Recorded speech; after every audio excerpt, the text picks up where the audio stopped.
वक्त की बड़ी खबर दिल्ली से आ रही है, जहां पर टीएमसी डेलीगेशन ने मुख्य चुनाव आयुक्त से मुलाकात की है। मीटिंग के बाद टीएमसी सांसद डेरेक ओब्रायन ने चीफ इलेक्शन कमिश्नर पर बड़ा आरोप लगाया है। डेरेक ने कहा है कि चीफ इलेक्शन कमिश्नर ने हमें गेट आउट कहा। आपको बता दें कि एसआईआर ने 90 लाख नाम काटने को लेकर टीएमसी का डेलीगेशन मुख्य चुनाव आयुक्त से मिलने गया था। मीटिंग सिर्फ 7 सेकंड तक चली और यहां पर आरोप लगाया जा रहा है डेरेक ओब्रायन की ओर से कि उन्हें चीफ इलेक्शन कमिश्नर ने गेट आउट कहा।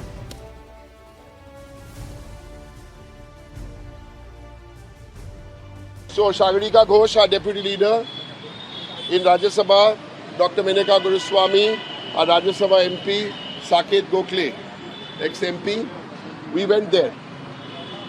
I want to tell you what the election commissioner, chief election commissioner told us within 7 minutes of the meeting. Get lost. This is what the chief election commissioner told the Trinamool Congress delegation. Get lost का हिंदी क्या होता है? निकल जाओ यहाँ से, निकल जाओ यहाँ से। ये इलेक्शन कमिश्नर बोला लास्ट में, तो हम निकल जाए, हम लोग निकल आए। हमारे सहयोगी शोएब रजा इस वक्त दिल्ली से जुड़े हुए हैं, इलेक्शन कमीशन के बाहर ही वो मौजूद हैं। शोएब, गेट आउट कह दिया गया, डेरेक ओब्रायन ऐसा आरोप लगा रहे हैं।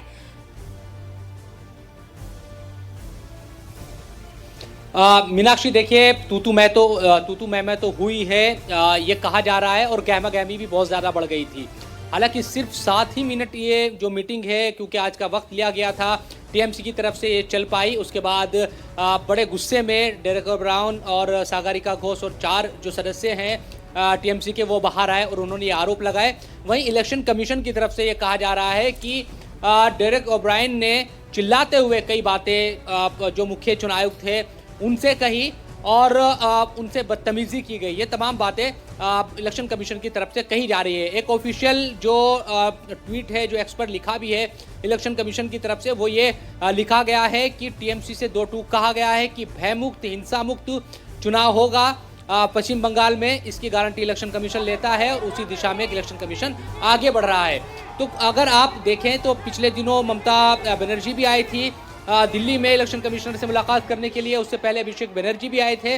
लेकिन जब भी टीएमसी का डेलीगेशन दिल्ली आता है और चुनाव आयुक्त से मुलाकात उनकी होती है, तब हम देखते हैं कि जो तलखी है वो बहुत ज़्यादा बढ़ जाती है, तकरार में तब्दील हो जाती है। और इसी वजह से ये भी ऐलान किया गया है टीएमसी की तरफ से कि आज शाम 4:30 बजे एक प्रेस कॉन्फ्रेंस की जाएगी कॉन्स्टिट्यूशन क्लब में दिल्ली में ही, और उसमें तमाम जो ऐसी पार्टी 7 मिनट तक बातचीत हुई। शोएब आप बता रहे हैं 7 मिनट तक बातचीत हुई, लेकिन बातचीत के आखिर में जाके गेट लॉस्ट कहा गया, यानी कि निकल जाओ।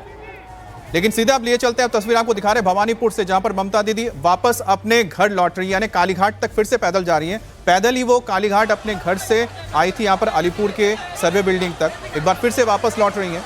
और उनके साथ यहां पर उनके तमाम समर्थक नजर आ रहे हैं। फिराद हकीम तो उनके साथ मौजूद हैं ही, इसके अलावा उनके भाई भी यहाँ पर मौजूद है, सपन बंदोपाध्याय और साथ ही कार्तिक। और ये जिस वक्त वो प्रस्तावक उनके देखिए जो साथ में मौजूद है नॉमिनेशन फाइल करते हुए। मीनाक्षी, ये तस्वीरें आप अंदर दफ्तर की देख रहे हैं, जहां पर उन्होंने अपना नॉमिनेशन फाइल किया है।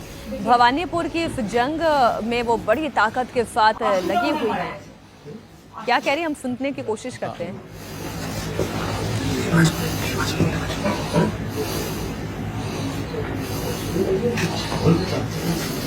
दरअसल भवानीपुर केवल एक सीट नहीं है, ये ममता दीदी की साख भी है।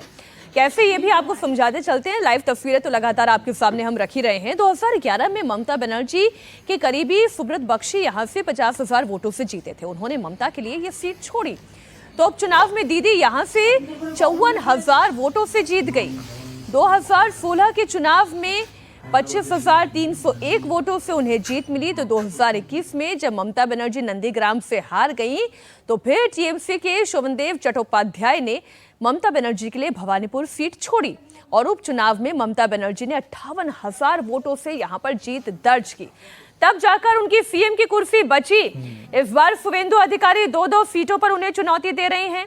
वो नंदीग्राम के भी बैटल ग्राउंड में हैं, तो वहीं वो भवानीपुर से भी अपना पर्चा दाखिल कर चुके हैं। तो देखना यह होगा कि भवानीपुर की यह जंग कौन जीतेगा और कौन हारेगा।